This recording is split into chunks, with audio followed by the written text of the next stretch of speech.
వెంకటేశ్వరునికి సంబంధించి 8 రకములుగా సేవించిన వారు ఎవ్వరైనా సరే విష్ణువునందు సాయుధ్యమును పొందుతారు, అంటే మోక్షమును పొందుతారు. అది వెంకటేశ్వర స్వామి వారిని ప్రత్యక్షముగా పూజించగలగడం.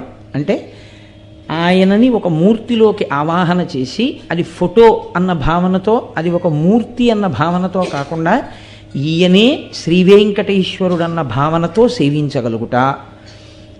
రెండవది ఆయనను స్మరించుచుండుట. వెంకటేశ్వరుని గురించినటువంటి స్మరణ, అందుకే స్మరణాత్ ఇష్టవర్షిణం. ఆ క్షేత్రం గురించి కానీ ఆయన గురించి కానీ స్మరణ చేసినంత మాత్రం చేత కోర్కెలు ఈడేరుతాయి. కాబట్టి స్మరించుట. 3, ఏ పని చేస్తున్నా ఇది వెంకటేశ్వర స్వామి వారి కార్యం అనుకుని చేస్తూ ఉండడం. అలా అనుకుని చేసేటప్పుడు ధర్మ వ్యతిరేకమైన కార్యం చెయ్యడానికి అసలు మీ మనసు మిమ్మల్ని అనుమతించదుగా. కాబట్టి ఏ కార్యం చేస్తున్నా ఇది వెంకటేశ్వర స్వామి వారి కార్యాన్ని నేను చేస్తున్నానన్న భావనతో చెయ్యడం.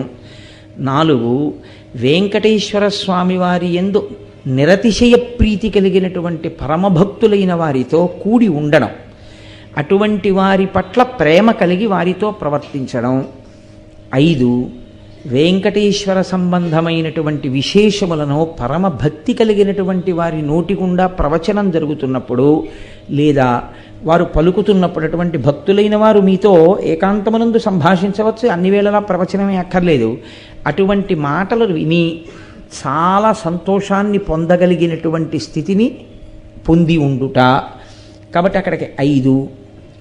6వది వెంకటేశ్వరునితో సాన్నిహిత్యము, లేదా వెంకటేశ్వరుని నిరంతరము మనసులో పెట్టుకుని ఉండేటటువంటి వారెవరో అటువంటి వారికి మీరు ఉపకారము చేయగలిగిన స్థితి యందు నిలబడుట.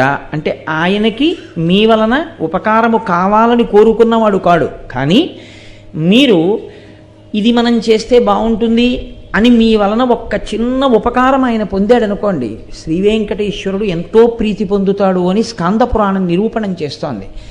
అలాగే వెంకటాచల క్షేత్రమును దర్శనము చేయుట.